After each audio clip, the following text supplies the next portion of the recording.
சியான் விக்ரம் அவருடைய நடிப்புல மிகுந்த எதிர்பார்ப்புல ரிலீஸ் ஆக காத்துட்டு இருக்க படம் தான் தங்கலான்.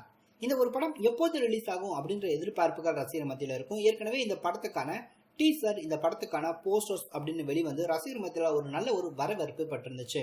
இந்த படத்தை ஜனவரி 26 இந்த வருடம் ரிலீஸ் பண்ண போறதா அனௌன்ஸ்மெண்ட் பண்ணியிருந்தாங்க. இருந்தும் படம் பார்த்தோம் அப்படின்னா ரிலீஸ் ஆகல. இந்த படத்துக்கான சிஜி ஒர்க், அது மட்டும் இல்ல போஸ்ட் ப்ரொடக்ஷன் அப்படின்ற ஒர்க் எல்லாமே கம்ப்ளீட் ஆகல அப்படின்ற மாதிரி சொல்லப்பட்டுச்சு. அதே வழியில இந்த படம் எப்போது ரிலீஸ் அப்படின்னா தேர்தல் பார்த்தோம் அப்படின்னா வர இருக்கு. அந்த எலெக்ஷன் முடிஞ்ச பின்னாடி இந்த படத்தோடைய ரிலீஸ் டேட்டை பிளான் பண்ணி அனௌன்ஸ்மெண்ட் பண்ணலாம் அப்படின்ற மாதிரி படக்குழு முடிவு பண்ணியிருக்காங்க. அதே நிலைமை தான் கங்குவா படத்துக்கும்.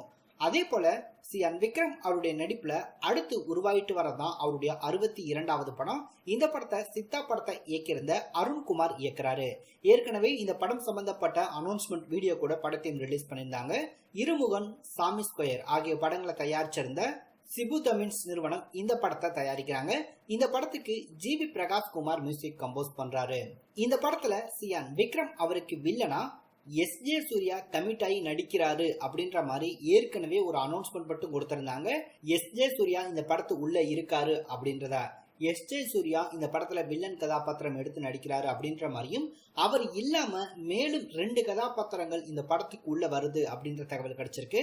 அந்த வகையில எஸ்ஜே சூர்யா, பகத் பசில், அதுக்கப்புறம் தெலுங்குல ஒரு முன்னணி நடிகர் அப்படின்ற தகவல் மட்டும் கிடைச்சிருக்கு. ஸோ அந்த முன்னணி நடிகர் யாரு அப்படின்றது தெரியல. ஸோ இந்த மாதிரி பார்த்தோம் அப்படின்னா பல லாங்குவேஜ்ல இருக்கக்கூடிய முன்னணி நடிகர்களை தேடி இந்த சியான் விக்ரம் அவருடைய 62வது படத்துல கமிட் பண்றதுக்கான வேலைகளையும் படத்தையும் இறங்கியிருக்காங்க.